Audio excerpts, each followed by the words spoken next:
Cinema ലോകം ഒന്നടങ്കം പ്രതീക്ഷയോടെ കാത്തിരുന്ന 96ാമത് ഓസ്കാർ അക്കാദമി പുരസ്കാരങ്ങൾ പ്രഖ്യാപിച്ചു.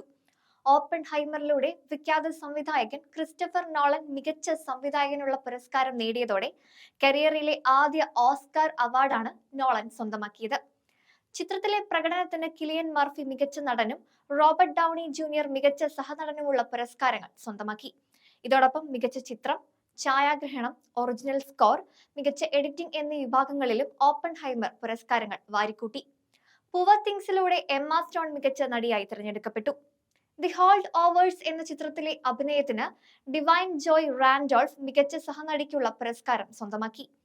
ജാപ്പനീസ് ചിത്രമായ the boy and the heron ആണ് മികച്ച ആനിമേഷൻ ചിത്രം.